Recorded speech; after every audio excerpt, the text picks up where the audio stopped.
Welcome to Help Me Be Me.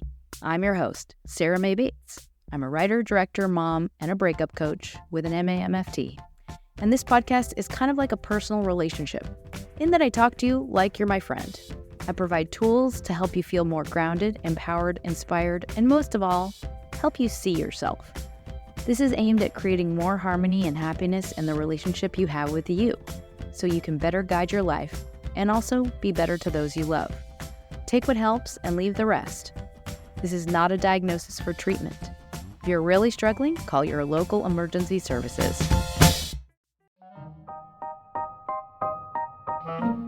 Hi, everyone. This is an episode I am calling a Codependency Workshop. And I would say this is an episode that is going to challenge you. So if you are a caregiver type who does all the work in your relationships, this is an episode for, I would call it being introspective or just taking an inventory. And really it's about seeing your power and also your role in how this dynamic is created. And really just calling out these unconscious motives that we have. Like there is this weird desire to keep someone reliant or less than in the power position of a relationship. And that is not deliberate. It's more just something that we fall into because it feels safe and it feels comfortable for us. So this is an episode that's really about becoming aware of all of those little things. And that's it. It's not about making big moves or big changes or blowing up a relationship. It's just about kind of evoking this curiosity and awareness around all of these things that are happening so kind of, underground in a relationship dynamic.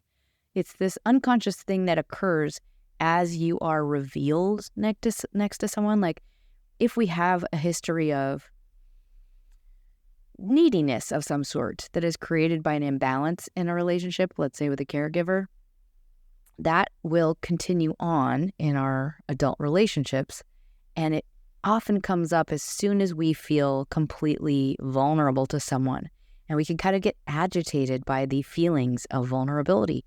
It makes us feel powerless and kind of grope for feelings of control. And that is kind of how this stuff comes about. So if you are someone who gets too wrapped up in the thoughts and feelings of others, then I would say this is an episode for you. This also extends to feeling like you need others to act a certain way in your relationship. So like if you feel like you are doing it all and the person you're in a relationship with is doing nothing or they're not doing enough, or you feel like they're not pulling their weight. In other words, you get stuck in that caregiver role or a role where you are overactive and they are the one who is underactive. Because really what this comes down to is not being able to accept the truth of someone else as they are. Like that's the weird part that we don't realize. It's a denial of a truth of who someone is.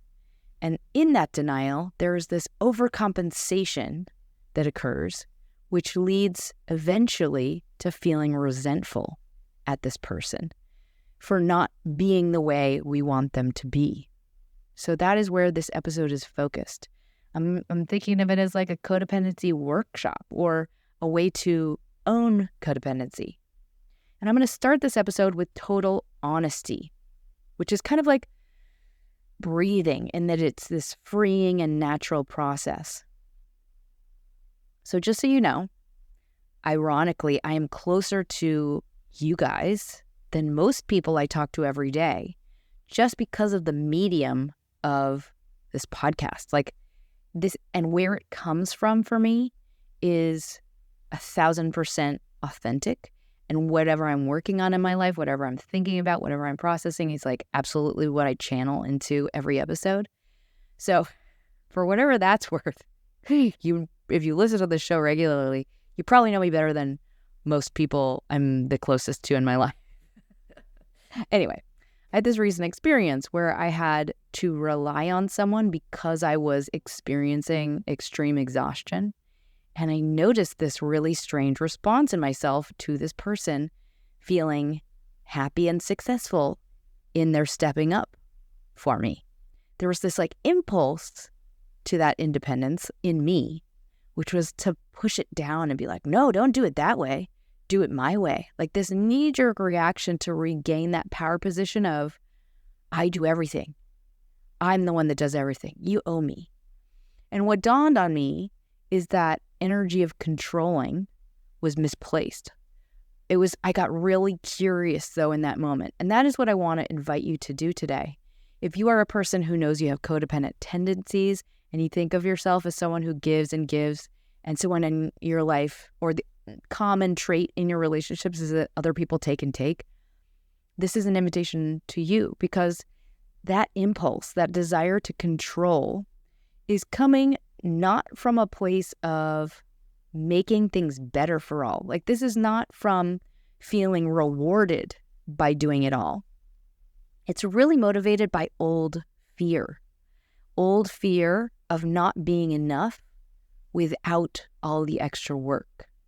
It's like on some level we are manufacturing the debt of others as a means to secure love. But that is a strategy that is misplaced. Like it's a bunk, really draining strategy. But all of that is happening so underground. Like we don't even recognize all of those processes coming about. So it's like in order to stop them, we have to almost notice them and step back for a moment and be like, oh, that's weird. That's weird that I'm trying to do that. I don't think that's actually in my best interests to do that. Because in our best interests is for both parties to feel on equal ground and to feel essential, to feel rewarded, to feel important, to feel like well-rounded, respected human beings. So I have a big disclaimer before I go further into this episode. I want to give you these insights and tools, but I also do not want to talk you into being in a bad relationship. Like, I don't want you to listen to this and be like, you know what, I feel better about eating shit. No, us recovering codependents are really good at tolerating really bad behavior. And I think what we have to do is learn self-defense and self-honoring and not learn how to put more on ourselves or excuse more bad behavior. So I just want to say, just keep that top of mind if you're listening to this. This is not in any way to encourage you to swallow more shit in a relationship that is uneven and it's making you feel worn down and like you have nothing. Absolutely not. This is really just a reflection, invitation for you on you and like noticing your own power and control in this dynamic. And there are three major metaphors I wanted to plant in your mind for the context of this relationship. The first one is called the original stage. This idea is where it's like this origin story. It's this origin dynamic. This is where what we are constantly resetting.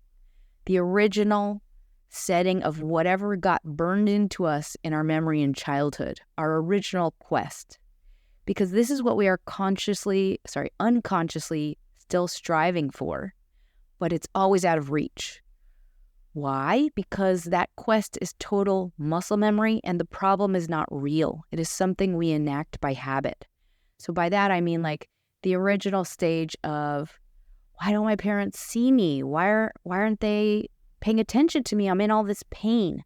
That's an original stage that will be reset as an adult in all similar moments of powerlessness, even if the other person is nothing like your caregiver was. That's the first metaphor. Second metaphor is the caregiver / savior and the inept baby bird fuck up. Baby bird wasn't enough for me. I had to add that part. Well, this metaphor is you versus whoever you have in your life. Or perhaps it's the other way around. Maybe you're the baby bird. Either way, it's like this groove we tend to fall into of we're the savior and they're the mess. And they're the one that is slow and incapable. You are not. Or vice versa. And this is just a way that we will relate to others in that our perspective is always kind of just resetting, defaulting to that idea, which very much blinds us to who a person might be in reality. So it's like this, oh yeah, I'll do it. Oh, I get it. You don't get, like that kind of go-to stance is what I'm referring to. And the third metaphor is called the throne. And this is what we feel best on because it means we can maintain safe distance and control.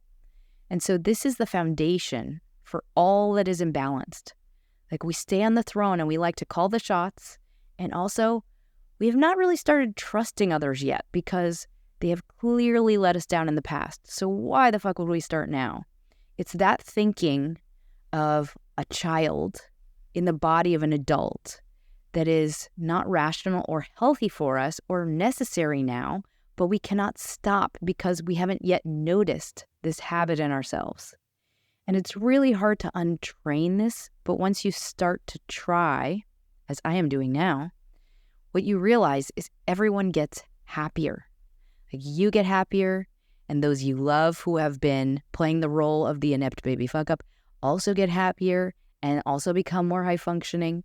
And that is all the background I want you to have just on what is being triggered in the process of being in close and intimate relationships. Like when we get these certain old feelings, we reset that original stage and we use these old strategies as a way to stay secure.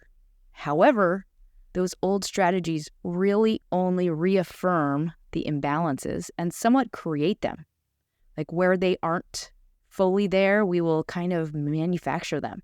And I'm not saying that there aren't real issues in whatever this relationship is. I'm just saying that when we step back, we can really see how we might be creating an additional affirmation of the issue and sustaining them with our responses, like doubling down on them, you know?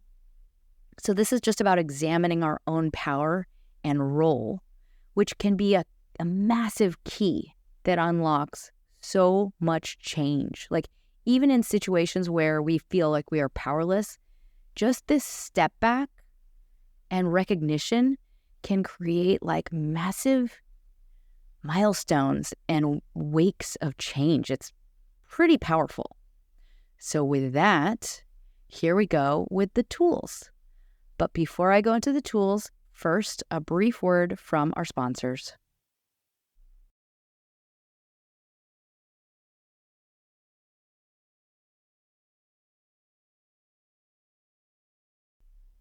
Okay, here we go. The tools.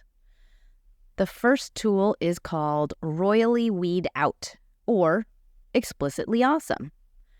A lot of the time we hear things from our partners like, did we do XYZ?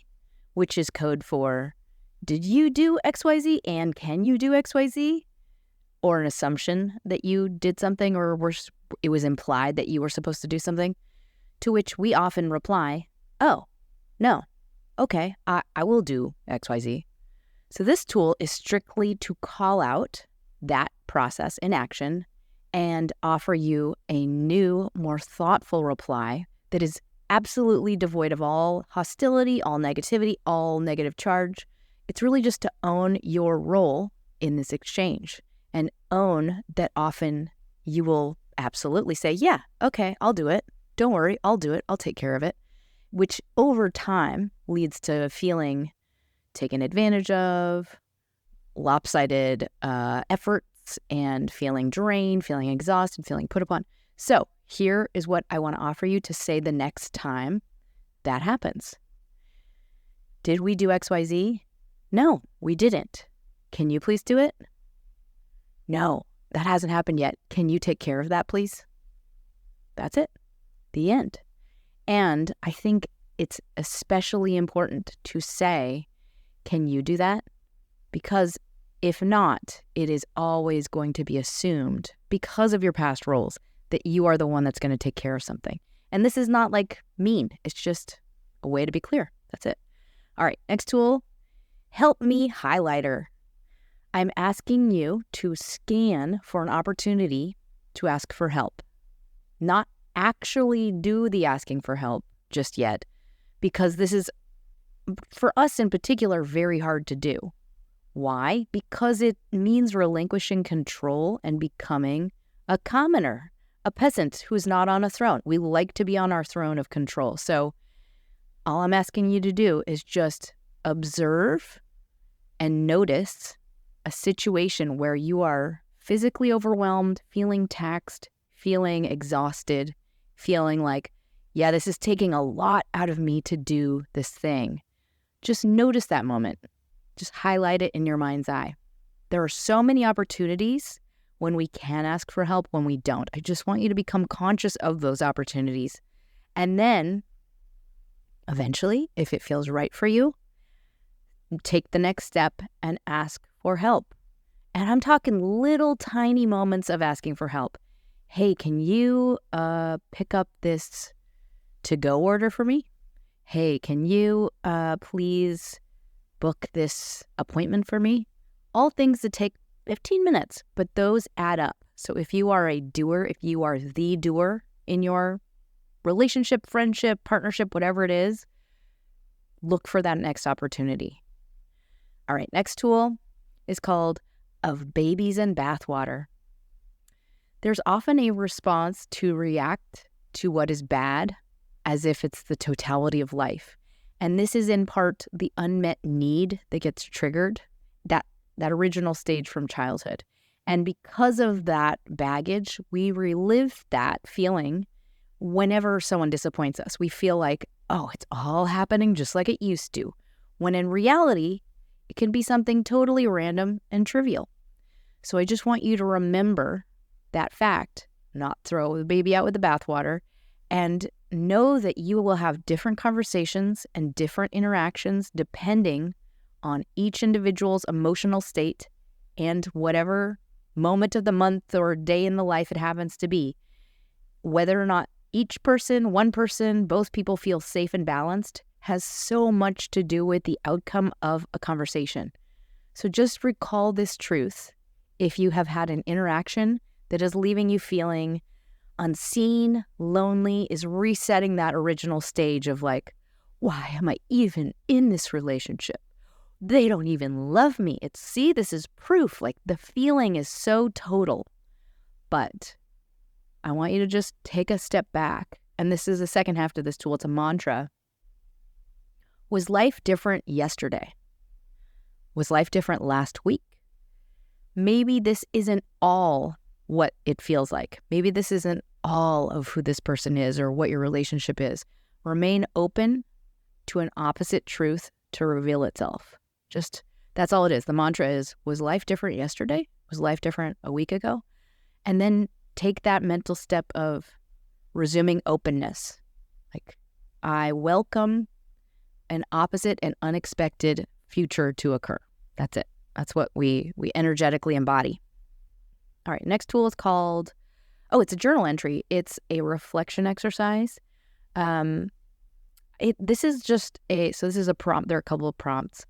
I want to invite you to reflect on these ideas of things that are unconsciously sustaining imbalances in a broad sense in your relationship or relationships. So the first prompt, what are the imbalances in my relationship? Second half of that, how am I benefiting from the imbalances in my relationship?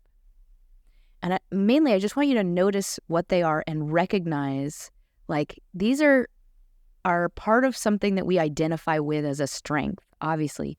But I also want us to recognize that they are in some ways unhealthy. And a lot of the time, we can see how we are putting them upon ourselves. Like, these habits are not necessarily being dictated by others a lot of the time. There's things that we have just kind of assumed are necessary, and they're not necessary. So this is just about that initial step back of perspective. And yes, you are great at so many things. Yes, you are so high functioning, but at what cost? Like, there is a middle ground that is not as hard on you. That's what we're trying to get to. Second journal prompt, how would I be happier? And how would this other person be happier without these imbalances? Like, if I were to alter this unevenness, in what ways would it benefit my life? And you could just jot down a list. And I'm telling you, like, tiny moves make a big difference in just your energy level, your feeling of calm, your reservoir for joy. This is really what it's doing, is tipping a balance in a direction of giving you more relaxation, more self-love, more feelings of value in your life. And the reason to do this entry, to this reflection exercise, is to simply start to lean in this new direction. And what happens, it's like we're not making major moves in our relationship. We're making very tiny, subtle perspective moves. What happens is, just like two partners doing a salsa, we move in a new way, and the other person can no longer dance in the same way they were dancing before. So our change, our step back in energy makes very consistent wakes of change in how the other person moves as well. All right, next tool is a mantra. When is it actually not working? So I say this as a person who is a multi-hyphenate, always multitasking kind of person. I'm guessing you are too. But we get into this mode of making it work.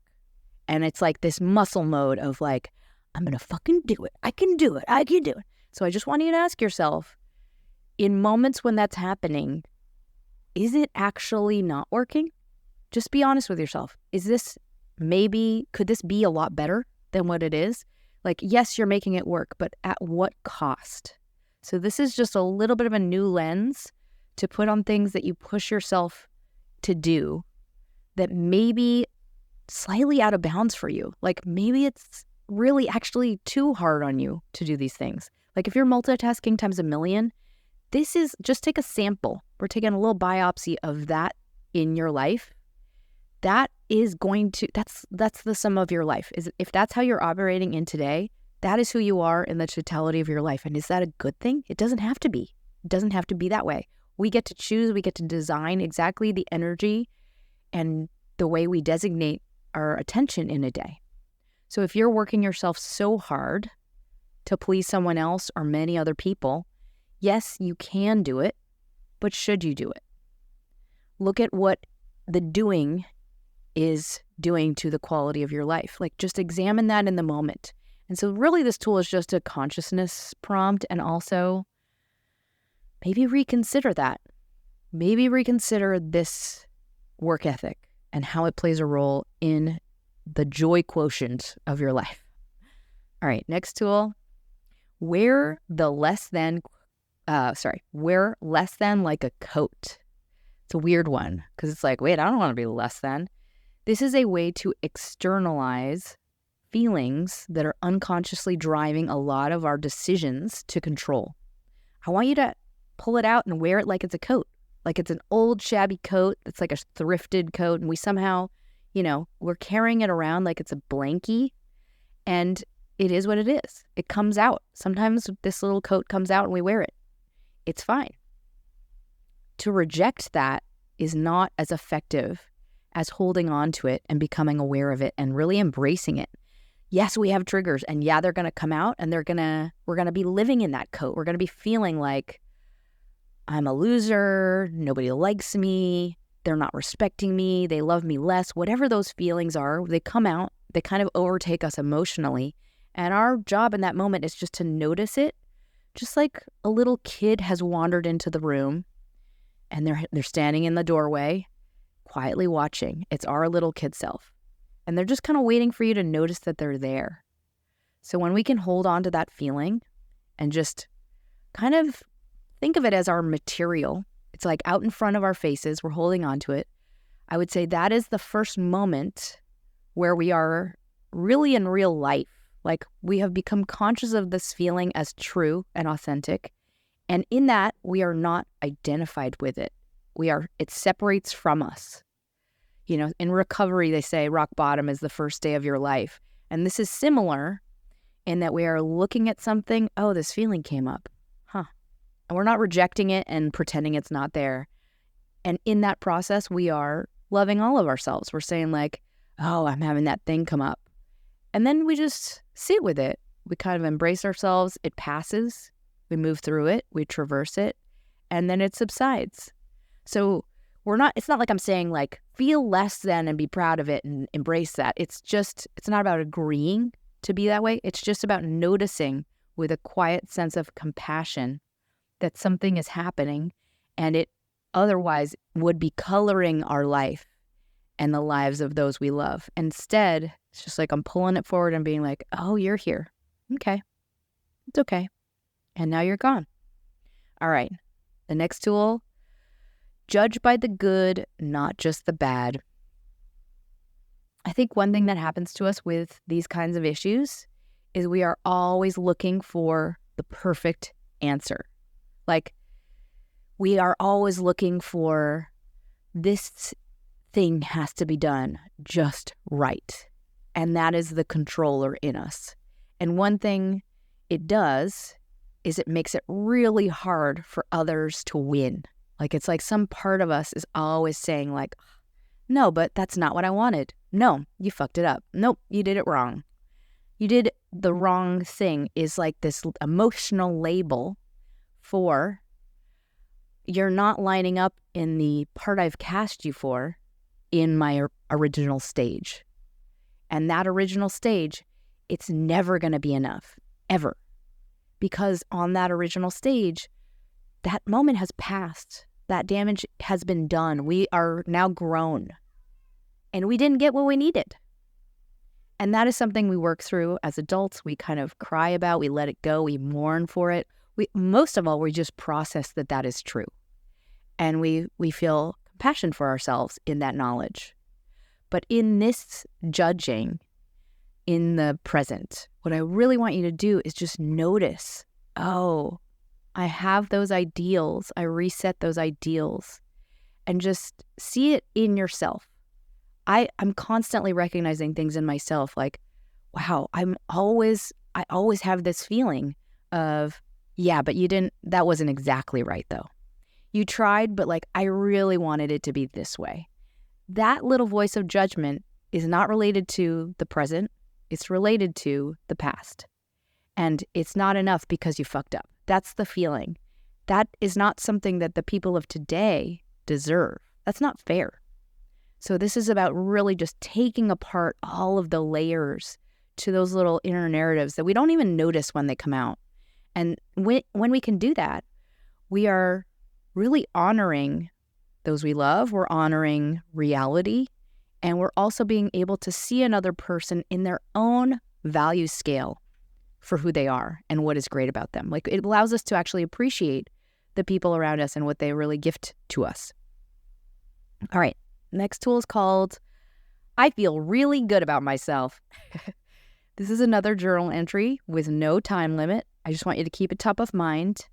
The next time you feel like you did a really good job at being you in your day, like it feels like a very full, complete day, you feel proud of who you are, you feel proud of all of the things you did, I want you to journal about it and just describe all of the ingredients that made that feel so complete. I had one of these days recently, and it wasn't like, yeah, I fucking won that pitch and da-da-da-da. It was really like, I was so good to my family. I made my kids' lives feel so secure and happy and joyful. I was able to be present. I was able to feel proud of myself creatively. It was a very balanced thing that related to connection to others. So I just want you to invite you to take stock of a moment like that when you just get a snapshot of like, I'm very proud of me in today. All right, and the next tool, sacred balance. This is just a reminder, keeping the balance is super important. And we really have to become experts on what keeps us functioning. Because it's really easy to be consumed by someone else's suffering and whatever shit they're going through in their life.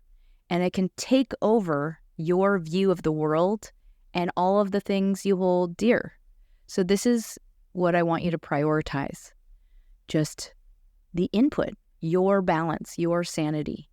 It's really easy to lose respect for that, like to say like, I'm going to help that person. I'm going to do all of these things. I'm going to make it all better. I'm going to change all of these factors to make this system work better.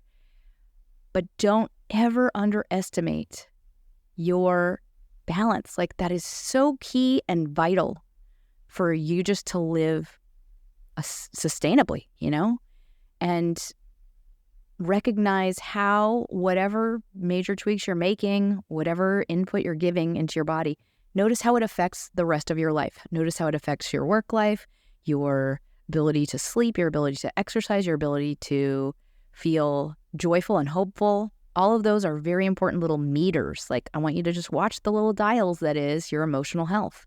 My grandmother had a very, she was like working for her church. She was helping all of these families. She also had 5 kids. She was alone during wartime when my grandfather was in World War II. ... She had a nervous breakdown and had to be hospitalized. And I really respect that is something that's possible for very intelligent, driven, capable people. So I know when I'm getting too close to the fire, I'm like, oh, I need to tone it down. I need to step back. I really need to close off what I'm allowing into my brain and my body. Because even if I care so much about it, sometimes I'm just like, I want to change that thing. That's such a big problem. I need to change it. But if it's tipping you in a balance of, now I'm feeling hopeless, now I'm not as well, I'm not functioning as well as I was, that's a sign you got to step back and stay safe. Like, keep the fire out. You need you operating at the optimal level in order to do the most good. It's like that, metaphor of the airplane pamphlet, like, put your mask on first. Otherwise, you're no good to anybody. And those are my tools. I hope these are really helpful. Before I close, I wanted to thank my latest sponsor, Madeline. Thank you so very much for your donation. Anyone who has the means, donations really help out the show. If you don't have the means, I get it. If you could share it with anyone that you think it would help, that helps me as well. And if you want to see more of my work, you can head to yaywithme.com and click donate, or you can go to my page on Patreon. In closing, I have a very specific closing message today. If you live in Austin and you'd like to see me in person, I'm inviting you to vote in the South by Southwest panel picker. I have a proposal all about externalizing the fear you have around success and basically using curiosity as a means to start work on feelings of low self-worth. So the voting for this ends on Sunday, the 20th of August. So ignore this if you are listening to this past that date. This is 2023. And if you don't live in Austin, please do not vote. I would really like to speak if there are people who are going to be there who would like to hear me speak. But thank you if you were thinking of that, thank you for that thought regardless. And either way, I wanted to do an exercise with you that is a part of my speech.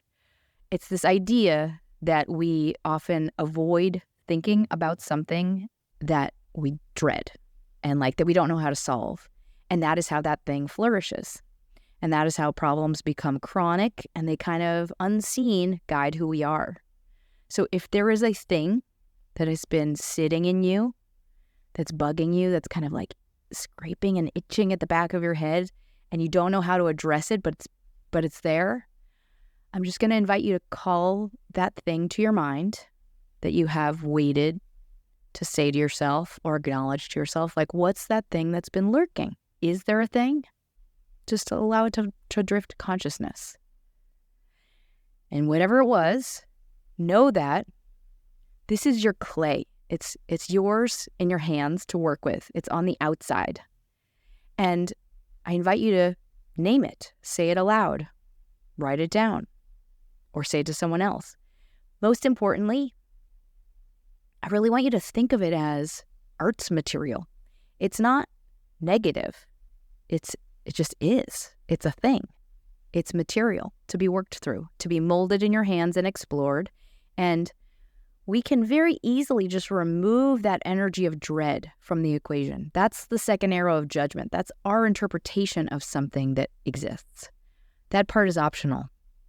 And when we are in the molding of it, and by that I mean the looking at it as objective matter, in that process we are free. We are liberated from the dread of this thing.